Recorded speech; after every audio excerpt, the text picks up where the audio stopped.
All right, welcome, Kendall Cousin, class of 2015, currently at working for Warner. So, what's your actual job title? I am director of international owner over at Warner Records right now. Director of Just came over. International. So Yeah. what do you? What's your responsibility? Is it like marketing or A&R, or what's the? Yes. I actually recently I was mentioning it earlier. This was my first week at Warner before I was over at Capitol Records, doing pretty much the same job. But yeah, international marketing. So when you say marketing, it's really I like to call it like the CPU of these campaigns. So it encompasses A&R, encompasses promo, radio, DSP, which is like Apple, Spotify. These are Right. all those media, press, brand partnerships. So I handle every single one of those departments. I pretty much handle for every other country outside the U.S. I love that you mentioned Deezer because that shows that that's a thing in other places and not the It's a thing very here. big thing. And actually, France. I use it. I like it because you can do the lossless, like the hi-fi streaming, and theirs is like Yeah. half as much as titles. So, Yeah, it's a little bit before its time. Yeah, it's a little bit before its time. so just to get a sense of like where you are in the structure, who's your boss? Like not their name, but what's their title? Like who do you answer to? I answer to the SVP or the Senior Vice President of International. He runs the international team, and then he answers to the CEO of Warner Records, Warner and Atlantic. So we work a lot of Warner and Atlantic Sure. acts. And then how many people are on the team that you manage? It's a pretty small team, actually. So we have two assistants, new directors. It's only six of us. So it's a pretty Okay. small crew. And before we had, I want to say nine of us, including myself over at Capitol. So the international teams are pretty small at these record labels, but the And labels are and you're starting to actually see really the probably upside. coordinating stuff with other teams within the company. Oh yeah, all day, every day. Because a lot of times, especially with international, our job is to take what's going on in the U.S., amplify it, and change it for the rest of the world. So the core of the marketing starts here domestically in the U.S. because most of the time, um, 60, 70, 80, up to 90% of the consumption is U.S. So then we just have to figure out how to amplify and change that depending on cultures, DSPs, all just differences. So are these mostly American acts that you're marketing abroad, or is some of your catalog actually international acts? It's an interesting mix. So the way that it works, if they're assigned to the U.S. label, then we work them and then we work them outside the U.S. Now we might have a lot of foreign acts that sign to U.S. labels. That happens a lot with like Canadian artists. They don't sign to like Universal Music Canada. They'll sign to the U.S. and then we'll work Right. them outside. But as far as international acts, they're what we call ICLA, which I can't remember. It's like intercompany artist license or something like that, which means that they're assigned to, say, the German label, and then they outsource our domestic team to work that artist in the U.S., but they work them internationally. So I don't actually touch a lot of international acts. So Right. So you're dealing with mostly US signed acts, but in other yes, markets. exactly, exactly.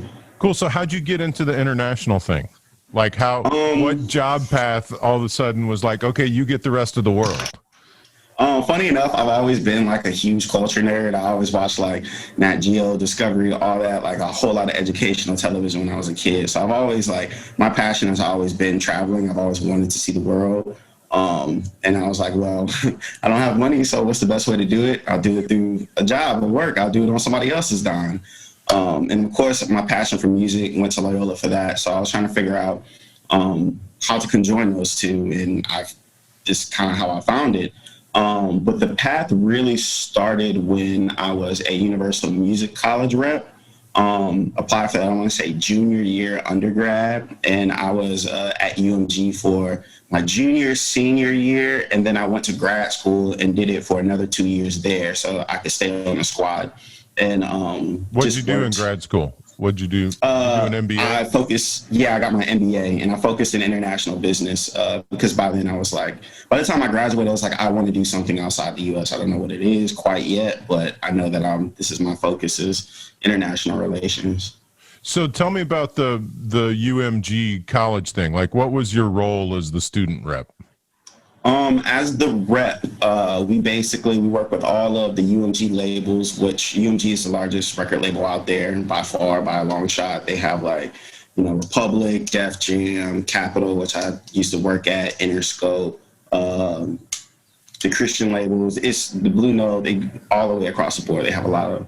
So I basically amplify the marketing plans on a college citywide basis. So my job mostly consisted of putting up posters all over the city, and a lot of grassroots. And I'm sure some of the students watching this video are laughing right now because they're doing that right now. Exactly. Yeah. And that takes a lot of your time.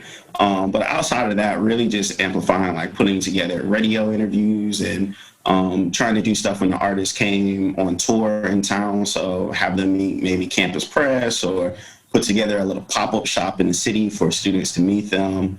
Actually, I put together BB Borelli. She wrote some really big tunes for Def Jam. Put together a forum a couple of years ago where we featured her as the artist, and I want to say UP actually interviewed her. So yeah, stuff like that. We're just trying to get the artist in front of the target audience, which is college kids. So is there a direct line from that student rep to the job you had at Capitol? Yeah, absolutely. Like I said, once I graduated undergrad, I really pushed to stay on the team. I was like, I know I'm not undergrad anymore, but I want to stay on the team. I'm trying to knock out this MBA at the same time. So I upheld those relationships with my bosses. And as soon as I graduated and my college rep job ended, I was hitting them up every week or two, like, hey, what's up? Have you found anything? Just to let you know, I'm still interested, blah, blah, blah, blah. This is what I've been working on. And my managers were really, really great and heard about the job at Capitol. And they went out their way to place college reps at different labels across the country. So those programs are really, really great. It's not an internship, so you actually get a paycheck. And it basically gives you a foot in the door so you can meet. And I would go on trips to New York and LA for it. And that's where I did a lot of networking. I spoke to hiring reps. I spoke to label heads. I spoke to so many people that I still I actually see today, funny enough. Right. So did you go, was the Capitol gig your first gig when you finished the MBA? Yes. I got it 3 months after I graduated. Actually, this is my 3-year anniversary of moving out here to LA. And so I got it August, September, following my graduation, which was 2017. And then, packed up and what were your titles there? What was your progression through the team? Started out as a coordinator. Did that for about a year and a half. Eventually was up to a senior coordinator. So the coordinator's job is kind of the assistant coordinator, manager, director, the whole structure going up the thing. So my whole job really was a supportive role. They brought me in to look after all of the hip hop and R&B repertoire at Capitol because we had just gotten quality control, which was Migos, Yachty, Baby, City Girls, etc. Plus all the Motown stuff. So just really my job was to learn everything I could about the world and support the managers to actually get stuff done. So at that point on the front end, you weren't making decisions about strategy. You were executing other people's decisions about strategy. Yeah, completely. It was a lot of admin stuff, a lot of pay this invoice, get this done, order these parts. I was responsible for the logistics for these trips that we would actually send the artists over. One of my first big ones was Migos. Sending them to Europe was one of the hardest things I've had to do in a long time, trying to coordinate the 3 of them. Did you get to go with them, or did you just have to stay here and pay the bills? I had to stay on the ground. The manager went, which honestly I'm not too mad about because that trip was wild from my experience. I'm not too angry about it. But after that, after about 2 years of senior coordinating, I moved up to manager position which by then I was looking after all of those hip hop R&B acts across the board, and was supposed to do a lot of traveling, but of course the whole COVID situation pretty much shut me down. But I was lucky enough to make it to London back in January for like the Queen and Slim movie. I worked the soundtrack, and then we had a big Motown artist that was on it as well. So that's when I was really like dipping my toes in the water and actually getting outside the US to put together all of this. So how does like marketing hip hop R&B stuff, how does that different in other parts of the world from what they do here? That's, by the way, that's Max barking in the background if y'all can Hey, hear Max. It's very different. I will say that I got the opportunity as a college rep and a coordinator to work all repertoire, not just hip hop R&B. So I got a really, really good look of the way that pop is worked around the world. So I did like Katy Perry, the Halseys, some of the older acts like Paul McCartney, the list goes on, NF. Worked all of those, and of course these markets are all red tea primed and ready to go for pop acts. They travel a lot further commercially there, which is great, fine and dandy. But once you look at hip hop R&B, I think we're at a tipping point where it is about, if it's not already the most popular music in the world. You look at all the charts, you can go chart by chart across the country, and you're gonna see like the Kendricks, the Drakes, the Post Malones, everybody making hip hop R&B is on the top of those charts. Yeah, I wonder like really what that differentiation is at this point. Between what? Well, just like we talk about pop, and I guess we're really talking more about pop as a style now, because the hip hop R&B stuff is just as popular as the pop stuff. Yeah, and you're exactly right. I feel like pop is less of a genre, more of a describing what's popular going on right now. Because you look at Lil Baby, he's had the #1 record for 5 weeks this year. The last artist that did that was Post Malone last year. And these are the records that are sitting at #1 across the board, especially here in the US. And you're like, all right, well, what's pop music now? Because that's the music that's dominating the charts across the board. Yeah. So yeah, when we talk about styles and we say pop, it's not the popular thing. It's the girl singing the pretty song or whatever. Yeah, which still works really well outside the U.S. and it's still a really big part of the business.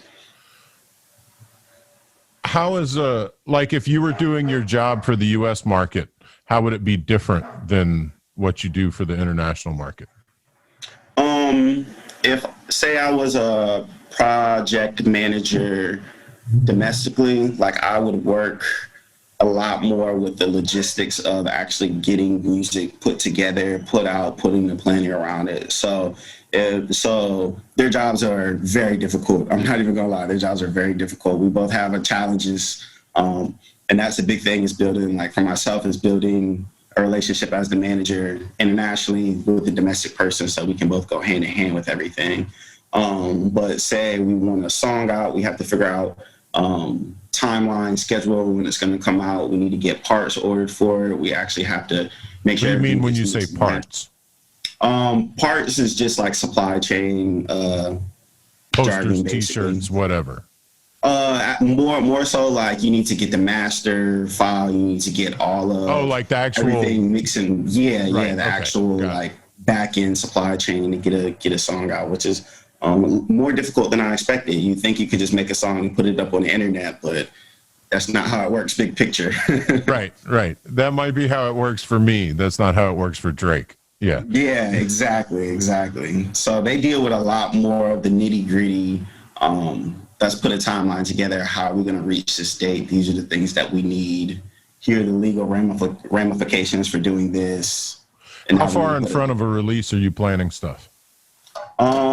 See, that is up for debate, and that is one of the toughest parts of the job right now. Is it really, I guess, depends. Ideally, of course, you want like a month out, because the way that DSPs work. By the way, if you don't know, DSP is, I believe, a digital service provider. So that's, or a streaming provider, one of the two. But that's like the Apples, the Deezers, the Titles, all that stuff. So they have their back end workflow process For Apple, like you want to make sure a track is done, delivered, mastered like 3 weeks out, so it goes into their pitching chain. Spotify, you need to get it 2 weeks out, and that's like the most last minute that we really want to be doing that. Ideally, we want a month plus, because you're also trying to set up a digital plan around it. You're trying to set up Snapchat, Instagram filters, interviews, everything, Vivo, slates, so that you can speak to YouTube. It's just like there's a lot of conversation around these tracks. And with hip hop, R&B, especially hip hop, they don't give you those. They don't give you that much forewarning. They might drop a track in a week. It might be Monday, and by Friday they want a song out. So it's tough. And you can't tell them like, dude, if you give me 2 more weeks, we can get you more play on this. That has to do with relationship with the management, a whole lot of politics. Because ideally, yes, that's a conversation, especially the domestic and the international managers should be managing with the management. But it's not always an easy conversation, especially with artists. Like, I want it out now. Right. And we're like, yo, if you're on a flight, you don't want the plane to land on a short runway. You're not gonna, like, it's not a good idea. You want the longest possible runway for your track possible, so that, you can get full exposure and you get the performance that you want out of it. Yeah. But as an artist, I have this idea and I make a thing, and then I'm like, okay, I want people to hear it. Or maybe it's timely. Maybe it's about some stuff that's happening in the news right now. Yep. And it becomes less relevant 2 weeks from now.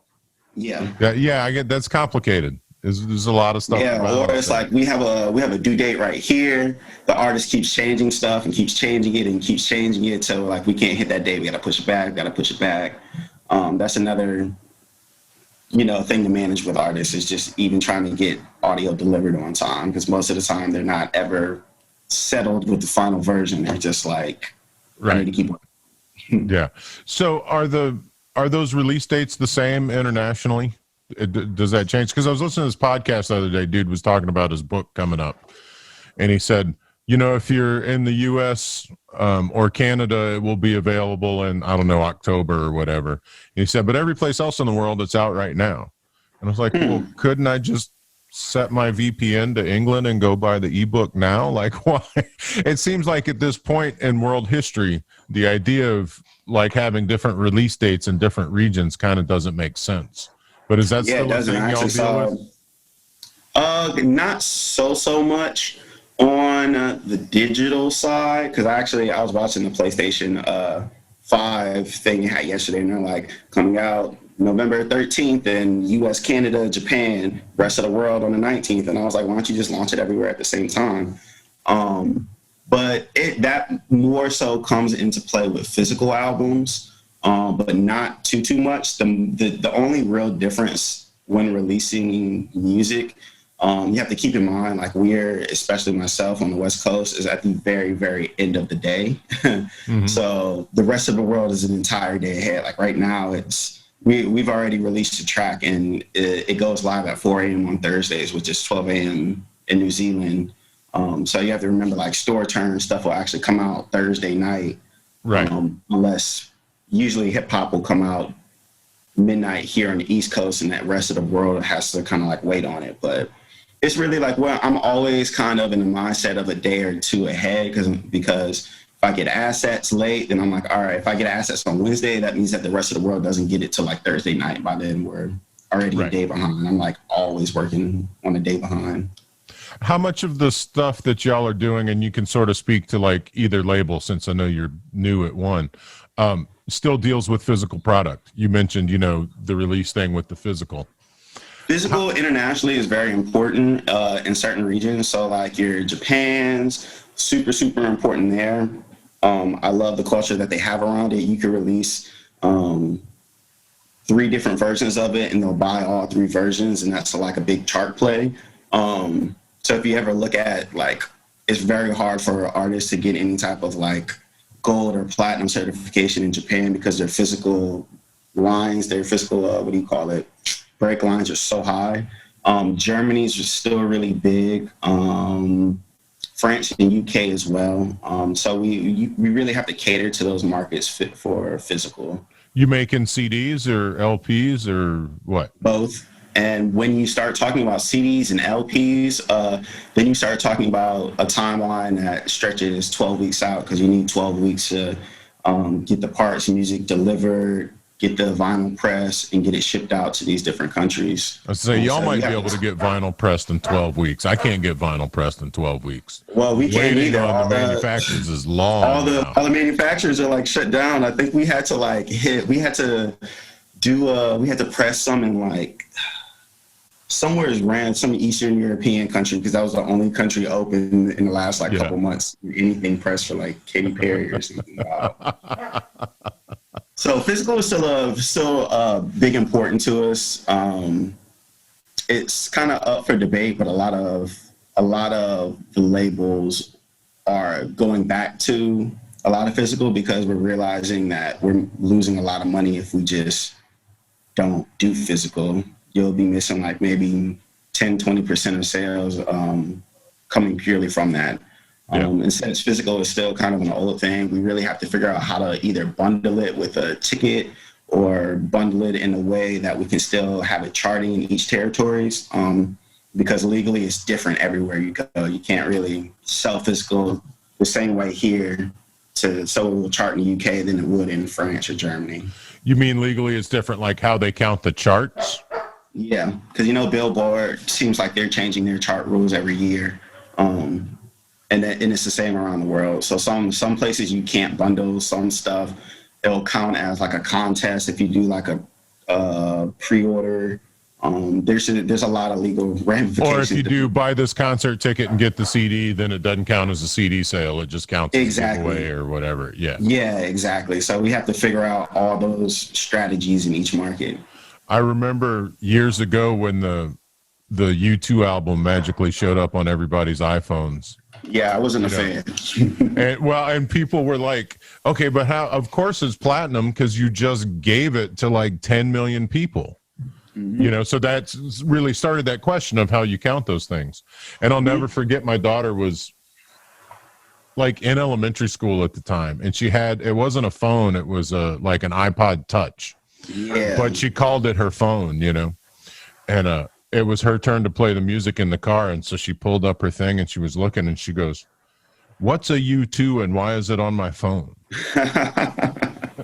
That's mad funny. I remember being kind of upset, like, how dare you just infiltrate my library like that?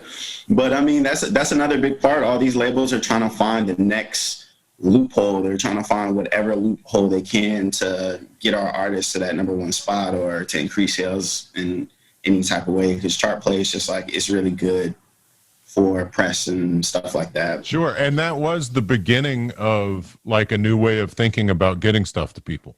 Mm-hmm, like chart manipulation. I don't know that we would call it the most successful version, but everybody remembers it still. Everybody did it last year. Travis Scott made a huge wave, and that whole thing when he was bundling tickets, and that really helped his chart play. And you see acts like that will completely change the way that how we consume and chart music. Well, and Travis Scott has like his own McDonald's meal now. Yeah, dude is a brand master.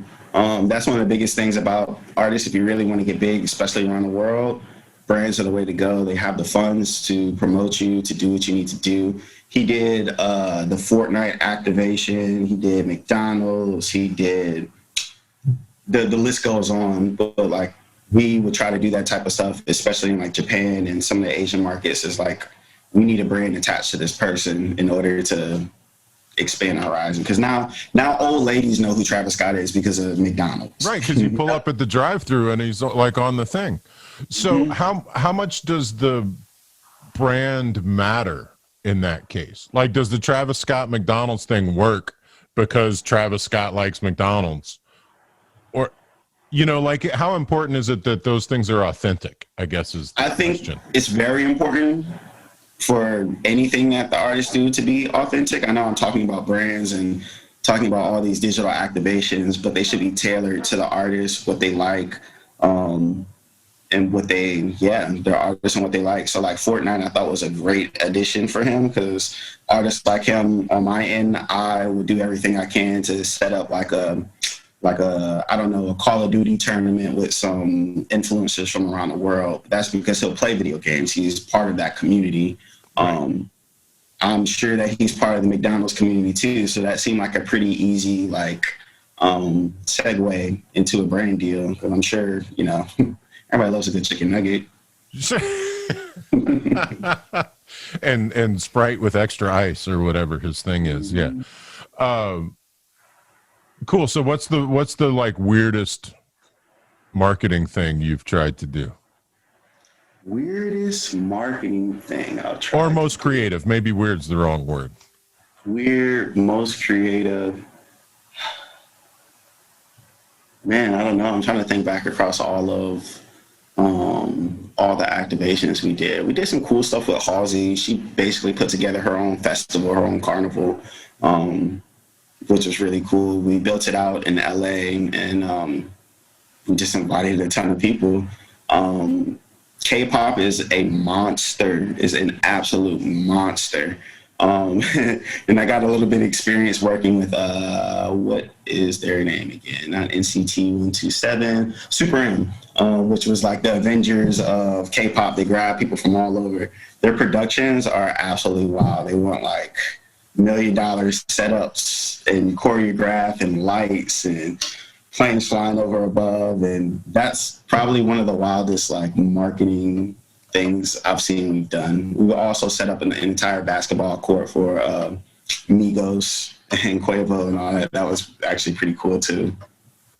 Cool. Right on. What's the idea you wish you could have got to happen that got shot down?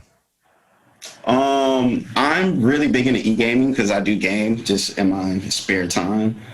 So I was trying to put together like a really big tournament with Yachty around the Lil Yachty around the world, which was basically like a Call of Duty tournament.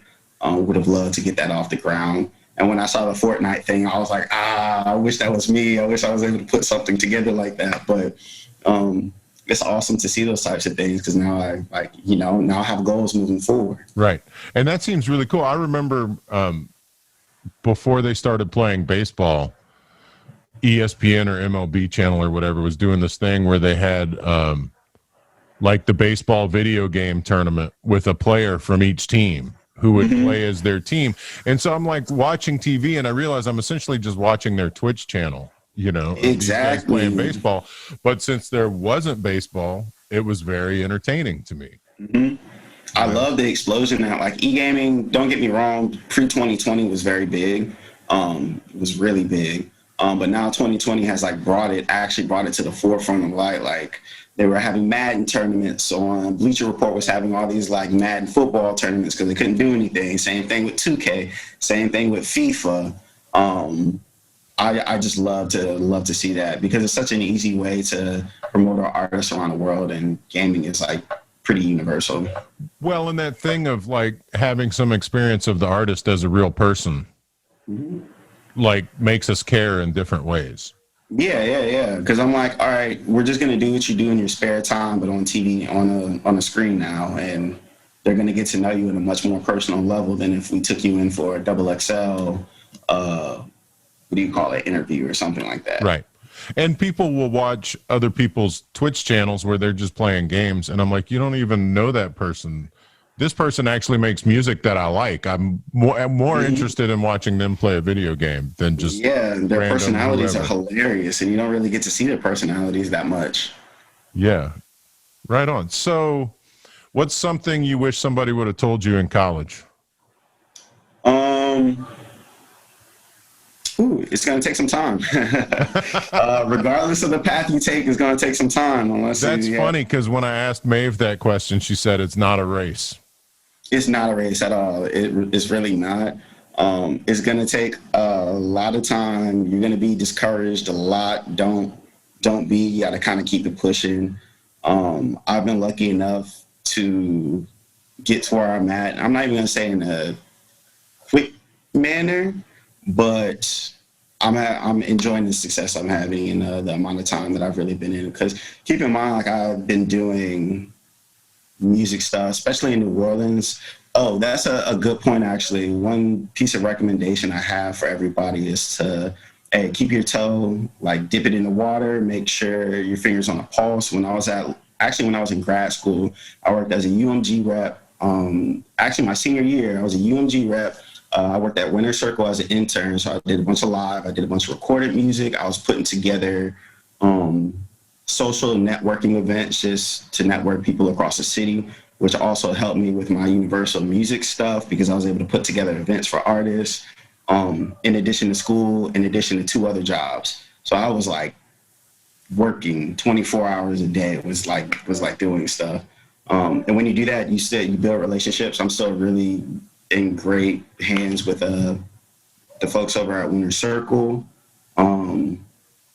Yeah, that's just my biggest piece of advice. Diversify your assets and work. It's going to take a lot of time. It doesn't surprise me that you are where you are fairly quickly because you were never the cat asking to turn stuff in late. Like you always had your thing together, you know. Trying to, man. Trying to. Like. It's funny. I wish I could teach students early on like how time management matters. Oh, right. And you were in a scene with all that stuff going on and working 2 jobs and doing whatever, where if you don't manage your time, you're just not going to get anything done. Mm-hmm. So we have this. And that's really how it is. Yeah. When we have a little extra time, if we don't deal with it properly, then all of a sudden it's like, oh, this thing's due and I haven't done it, you know? Yeah. Well, actually, once I got my job out here, I was like, wow, I have a lot of free time. It's the first time I have like a 9 to 6, 9 to 5 job and I have time after work. And I was like, well, what do I do now? It's my first time having that much free time. You got your game chops up. That's what you do. Yeah, for sure. But time management is hugely important. I have a pretty dense roster, especially when I was at Capitol. I had so many different artists to look after. And it's like, man, you got to spend this amount of time on this artist who's this big, this much for this artist, this much for this artist, which is another good thing to keep in mind for everybody that's artists in particular that wants to look to get signed one day. When you're speaking to labels about getting signed, find out what their roster is, how big it is, so you can really see how much time they'll be able to take on you, because your music and your art is very important. However, I mean, people have bandwidths and we have limited resources. There's a limited amount of people, and your project will get pushed to the back if we're working a superstar level act and 3 other pretty big upcoming superstar acts. You're going to get pushed to the bottom of the list. So keep those things in mind. You don't always want to go with the biggest and brightest label because you might just end up not getting anything done, you know? Right. And maybe at this point in your career, a smaller scene will be able to give you more attention. Would be more well worth your time. Yeah. Very cool. Man, this is great. It's great to see you. I love talking to you. Anything else you want to throw at them before we get out of here? I didn't have anything in particular. I wrote down notes, but writing down notes. Hey, actually, that's a big thing. Make a notebook and make sure you list everything out. That was one big thing I learned from school between like Excel. I learned Excel in grad school, and I found out Excel makes the world go round. And then just the power of lists. If you have a lot on your plate, you got to go one by one, just knock everything out so you don't have to think about it at the time and just get back to it, because there's a lot of work to be done, but slow and steady wins the race. It's not a race, like Maeve said. Shout out to her.